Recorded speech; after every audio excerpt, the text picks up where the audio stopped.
Добрый день, уважаемые коллеги. Мы приветствуем вас на установочном вебинаре, который посвящен проведению республиканского конкурса педагогического мастерства наставников и молодых педагогов.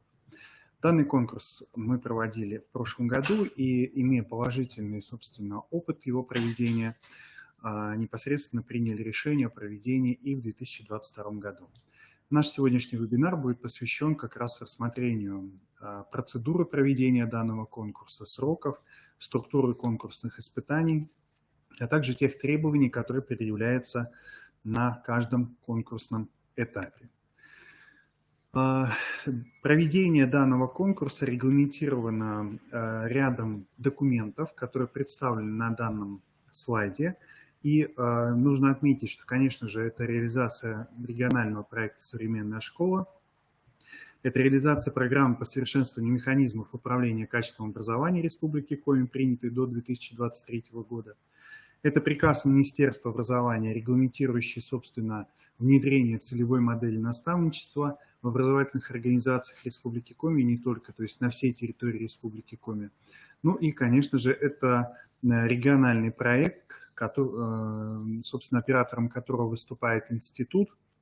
Это проект адресной методической поддержки молодых специалистов, молодые педагоги, и в данном случае приказ, регламентирующий его реализацию в 2022 году.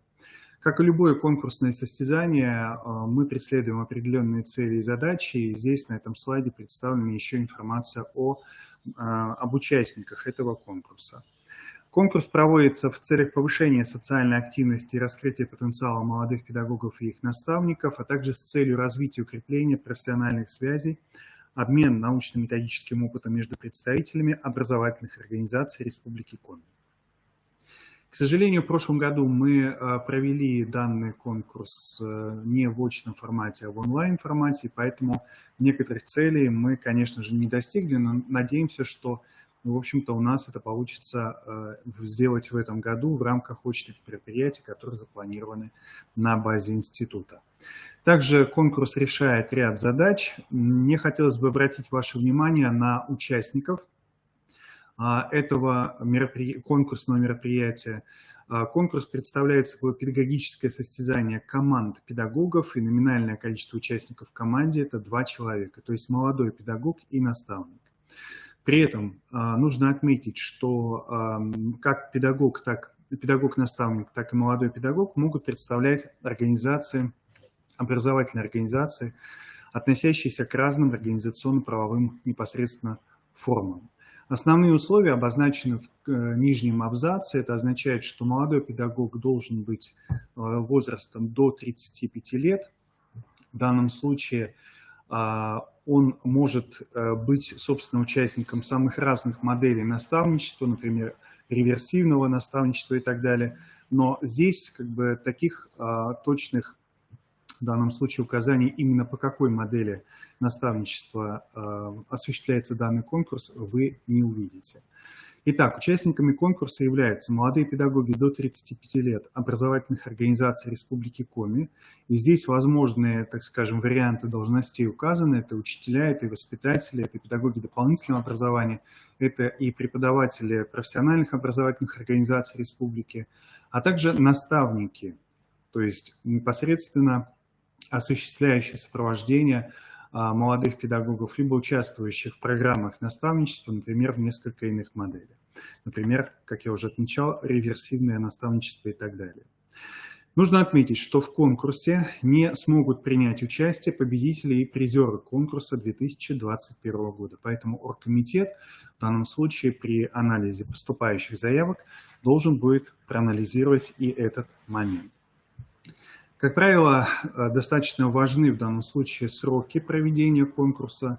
Вы видите, что конкурс стартует 1 марта и завершается календарно 30 апреля 2022 года. То есть все мероприятия в рамках конкурса будут осуществляться в течение 2 месяцев.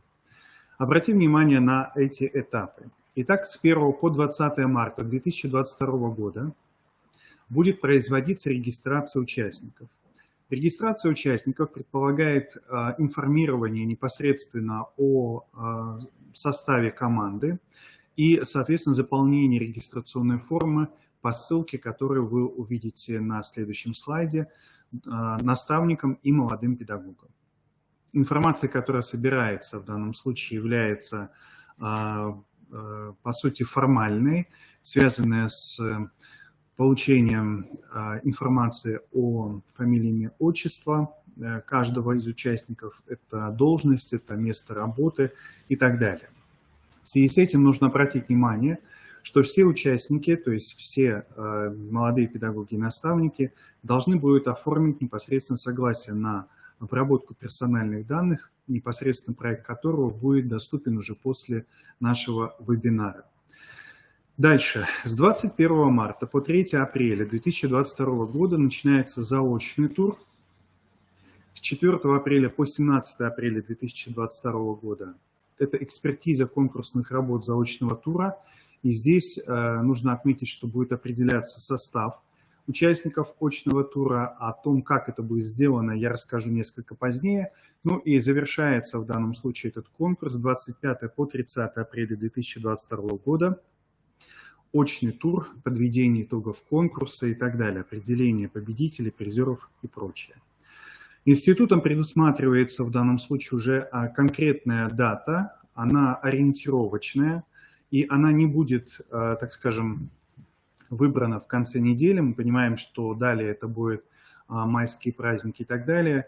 Поэтому мы с учетом того, что до 25 апреля, начиная с 3 апреля, институт сопровождает 3 профессиональных конкурса. В связи с этим мы разделили, так скажем, данные этапы на такие временные отрезки, такие временные промежутки.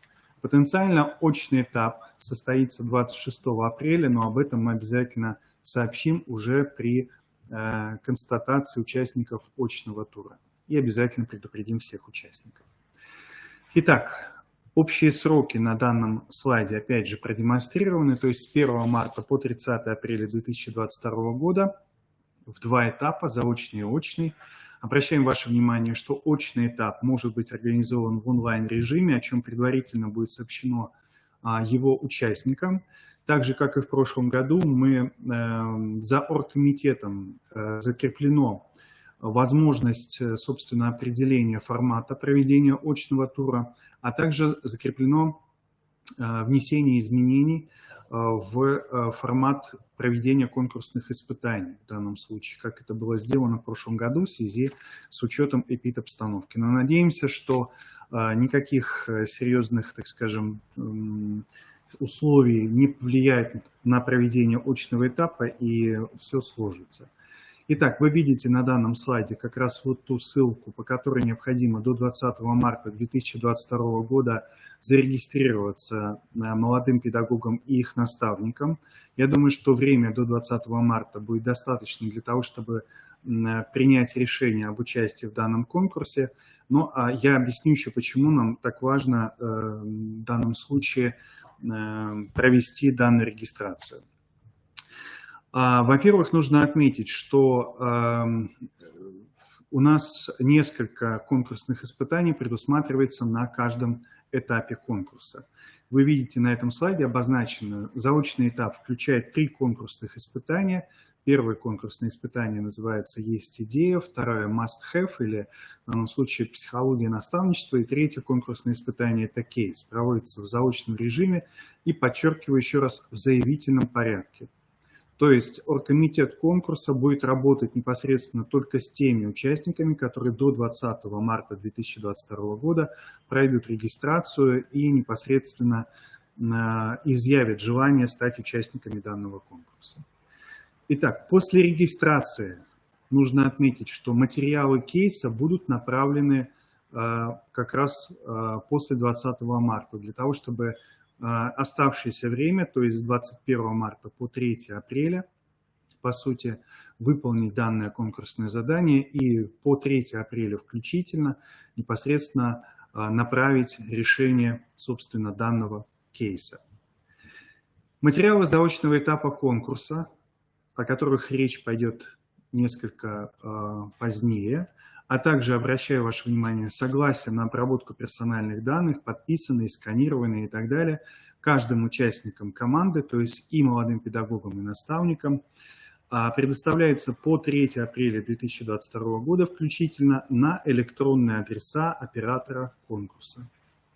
Ну а очный тур проводится по 2 конкурсным испытаниям. Это мастер-класс и, собственно, презентация. Рассмотрим структуру, формат проведения, также содержание конкурсных испытаний на каждом из туров. И мы начнем в данном случае с заочного тура. Конкурсные испытания есть идея. Здесь в данном случае конкурсное испытание предполагает непосредственно демонстрации педагогической идеи, инновации, личностного потенциала участников команды. То есть в данном случае творческая презентация педагогической идеи, либо решения педагогической или какой-либо психологической проблемы современного образования, в данном случае в формате видеоролика, и в презентации педагогических идей, либо инновационных каких-то идей, подходов участвуют оба участника, то есть непосредственно и наставник, и молодой педагог. В рамках подготовки на данном этапе этого конкурсного испытания необходимо будет предоставить видеозапись выступления наставника и молодого педагога. Подчеркиваем, что это совместная презентация длительностью до 7 минут. На этом же слайде представлены в данном случае те критерии, по которым оценивается, и те технические требования, которые предъявляются к видеозаписи. Подход к оцениванию критериев, в общем-то, достаточно стандартный. Используется для этого количество баллов 0, 1, 2, где 0, собственно, в общем-то, констатируется отсутствие признака, так скажем, да, то есть критерий не проявлен, либо информация отсутствует, невозможно оценить по представленной информации и так далее. 2, соответственно, это обратное состояние, то есть когда критерий проявлен в полной мере, ну а 1 – это частичное проявление в данном случае критерия. Критериями оценки конкурсного испытания выступает в данном случае 7 критериев, каждый из которых, как вы видите, оценивается по 2 балла максимум, и максимальная оценка за конкурсное испытание составляет в этом случае 14 баллов. Второе конкурсное испытание заочного этапа называется Must-Have или психология наставничества.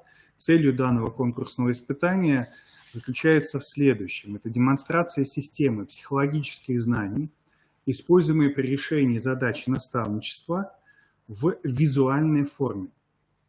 По сути, это такая трендовая информация из различных областей знания, которая используется наставником для решения задач сопровождения молодого педагога.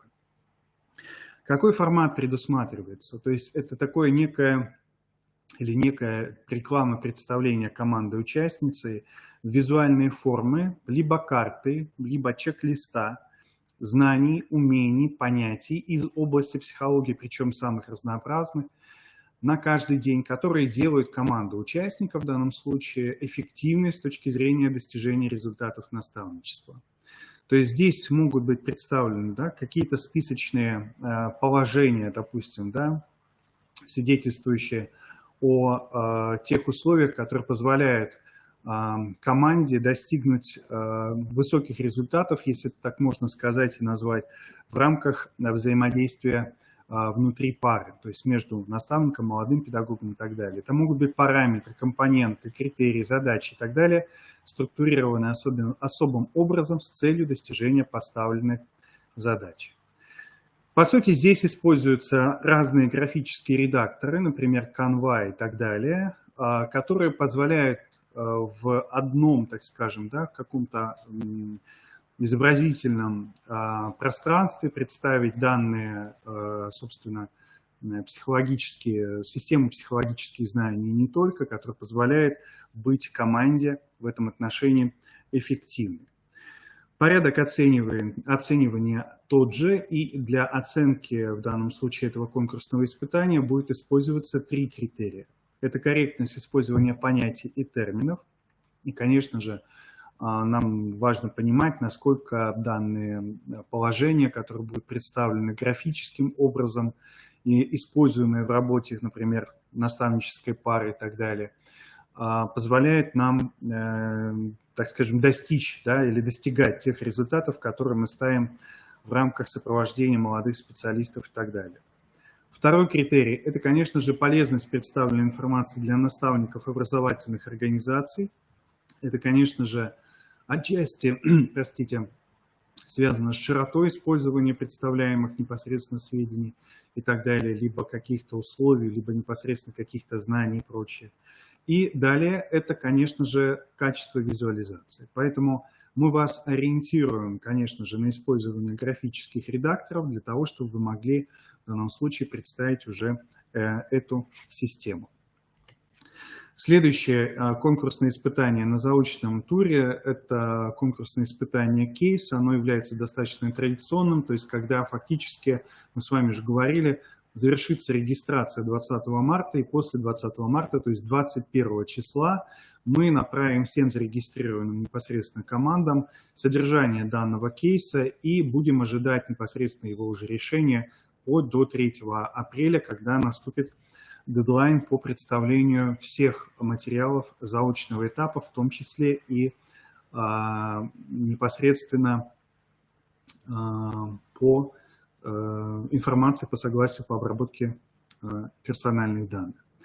Уважаемые коллеги, если у вас нет звука, пожалуйста, вы можете перезагрузить страницу для того, чтобы непосредственно еще раз войти в вебинар, и, наверное, тогда вы послушаете в данном случае все то, о чем мы с вами говорим. Уважаемые коллеги, если у вас появляются в данном случае вопросы по содержанию конкурсных испытаний, напоминаю, вы можете данный вопрос оставлять непосредственно в специальной вкладке «Вопросы», либо фиксировать в чате. Итак, что нужно будет в рамках данного конкурсного испытания представить? Представить необходимо будет совместное решение кейса, предполагающего разработку самых разных задач. Здесь у вас зафиксированы учебно-практические либо учебно-познавательные. При этом решение кейса должно быть представлено в форме презентации. При этом можно использовать формат PDF, традиционный формат презентации, с основными положениями решения и выводами. Ориентировочно здесь презентация может быть оформлена в объеме 10 слайдов. И посмотрите, пожалуйста, здесь есть определенный ориентир на то, каким образом может быть представлено данное решение. Представление решения кейса в форме презентации предполагает, конечно же, это иллюстрацию проблемы, то есть фактически как вы, анализируя непосредственно содержание кейса, выделили или вычленили одну или несколько проблем, которые вы обнаружили, исходя из ситуации. Соответственно, это презентация варианта решения проблемы, которую вы предлагаете как совместное решение кейса. Ну и в целом анализ и оценка проблемной ситуации, которую вы выделили и которую, по сути, вы можете в проекции, так скажем, представляемого варианта решения проблемы указать, например, да, или проанализировать, или спрогнозировать, как изменится ситуация, если будут приняты, например, какие-то отдельные решения, либо тот вариант, который вы предлагаете. Оценка осуществляется по 5 критериям в рамках той же самой шкалы 0, 1, 2 балла. И здесь мы оцениваем соответствие решения сформулированным в кейсе вопросом, научно-теоретическая обоснованность решения кейса, применимость решения кейса на практике, оригинальность подхода, глубина проработки проблемы и так далее. Это задание, уважаемые коллеги, заочного этапа, которые, еще раз обращаю ваше внимание, должны быть выполнены командами по 3 апреля включительно, поскольку на электронные адреса контактных лиц оператора конкурса, то есть Института развития образования, нужно будет направить непосредственно данные материалы, либо непосредственно натурально, то есть, да, либо ссылками на какие-либо внешние источники, либо облачные хранилища, если объем их не позволяет передать по электронной почте. Следующий момент является, в общем-то, таким рубежным, поскольку он определяет, каким образом определяется количество участников очного этапа.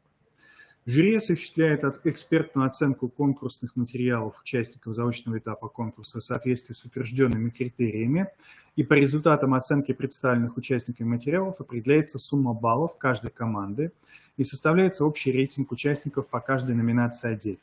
Относительно номинаций хочу сразу обратить ваше внимание. Комитетом предусматривается в данном случае введение таких номинаций с учетом представляемых, так скажем, да, форм, видов, правильнее сказать, образовательных учреждений. Но, памятуя в данном случае опыт проведения первого конкурса, конечно же, да, в данном случае номинации могут просто-напросто не обозначаться оргкомитетом, так скажем, и, соответственно, все команды, поскольку подходы и содержание конкурсных испытаний не является не узкопрофессиональным, а общепрофессиональным, будут выстраиваться в общем рейтинге. И вот здесь обозначено, что в очный этап конкурса будет проходить 8 команд, которые займут первые 8 места общего рейтинга, и при этом они должны набрать более 65% от максимального количества баллов на заочном этапе. Если же данные условия не будут соблюдаться, то фактически оргкомитет, за ним закреплено такое право, самостоятелен в определении участников очного этапа. И как раз вот до срока окончания проведения в данном случае экспертизы, она у нас заканчивается с вами 17 апреля, то есть фактически после этого срока будут объявлены участники очного этапа для того, чтобы они могли непосредственно уже готовиться к участию в очном туре, в очном этапе, который состоится на последней неделе апреля. Вот, относительно перехода, относительно данного, так скажем, рубежа и определения участников очного этапа. Очный этап, как я уже с вами вам говорил, это 2 конкурсных испытания, мастер-класс и презентация. Данные конкурсные испытания у нас в первую очередь адресованы в данном случае и педагогам-наставникам, в частности мастер-класс, и, соответственно, молодым специалистам – это презентация. Рассмотрим содержание конкурсных испытаний очного этапа.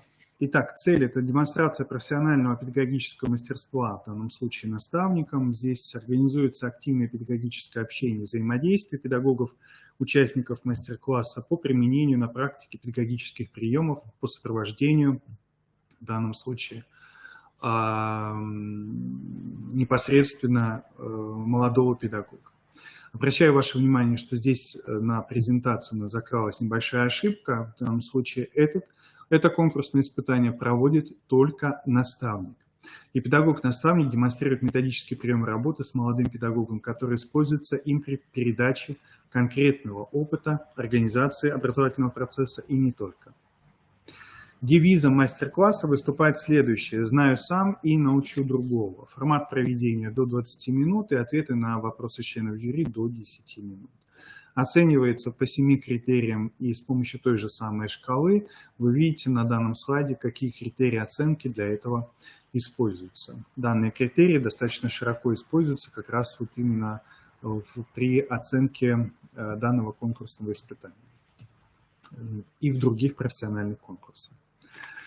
Если говорить о конкурсном испытании для молодых специалистов, то здесь это как раз второе конкурсное испытание – презентация, то есть демонстрация профессионально-педагогического мастерства молодым специалистам, молодым педагогам. Он представляет презентацию своей педагогической идеи, в которой он демонстрирует, как именно им используется на практике опыт, переданный его педагогом-наставником. Нам бы очень хотелось обратить ваше внимание именно на это содержание, на эту составляющую. Поэтому мы видим, что непосредственно мастер-класс педагога и, соответственно, презентация педагога-наставника и, соответственно, презентация молодого педагога, да, они могут непосредственно содержательно пересекаться. Презентация педагогической идеи молодого педагога предполагает использование видеозаписи фрагментов урока, занятий и так далее, да, сделанные заранее и прочее. И поэтому девизом презентации выступает «Я учусь и применяю». То есть как раз он в презентации показывает, каким образом или какой опыт, передаваемый наставником, он использует в рамках своей профессиональной деятельности. Мы еще раз обращаем ваше внимание, что это не обязательно будет связано именно с образовательной, то есть с обучающей, так скажем, только функцией и так далее. Да? Вот здесь уже содержательно, непосредственно все команды могут определиться, какой опыт они будут демонстрировать. Проведение презентации осуществляется молодым педагогом до 10 минут и ответы на вопросы членов жюри до 5 минут. Используются для оценки 4 критерия и та же самая шкала 0, 1, 2 балла. Обращаем ваше внимание на то, что информационное сопровождение конкурса будет осуществляться на 3 сайтах. И буквально уже после праздников, в данном случае уже, наверное, в конце недели, на сайте появится информация и о сегодняшнем вебинаре, и о старте республиканского конкурса. В частности, это официальный сайт Института, Комреспубликанского института развития образования, это сайт проекта «Молодые педагоги», это сайт Республиканского методического центра по внедрению целевой модели наставничества. Ссылки вы здесь видите. Ну, а мне остается лишь сообщить о том, что оператором выступает непосредственно Центр научно-методического сопровождения инновационной деятельности конкурсного движения программ проекта в области образования. На слайде представлены контактные лица. Вы можете звонить по телефонам в городе Сыктывкаре 286011, добавочный 339 либо 312, а также писать на электронные адреса, указанные на данном слайде, и задавать вопросы по участию в данном конкурсе, и не только. И, соответственно, мы обязательно откликнемся, ответим на все ваши вопросы по, в данном случае, подготовке материала заочного тура и проконсультируем по подготовке непосредственно к, в данном случае, конкурсным испытаниям очного тура. Уважаемые коллеги, на данном этапе моя информация, в общем-то, уже вся представлена, и если у вас есть вопросы, пожалуйста, задавайте их непосредственно в чате. Еще раз хочу обратить ваше внимание на, в данном случае, сроки проведения. Вот они представлены. Старт данного конкурса непосредственно начинается 1 марта, ну а завершение 30 апреля. Еще раз хочу обратить ваше внимание, что очный тур планируется на неделе с 25 по 30 апреля, пока предварительно 26 апреля 2022 года. Конечно же, мы будем учитывать непосредственно возможности и участников и так далее, для того, чтобы эффективно организовать проведение очного этапа. Также обращаю ваше внимание, что очный этап может быть по решению оргкомитета, в силу сложившихся, может быть, и эпид-обстановки и так далее, быть проведен в онлайн-режиме. Уважаемые коллеги, я не вижу в чате вопросов, поэтому фактически я завершаю нашу встречу. Уважаемые коллеги, всего доброго, будьте здоровы, до свидания.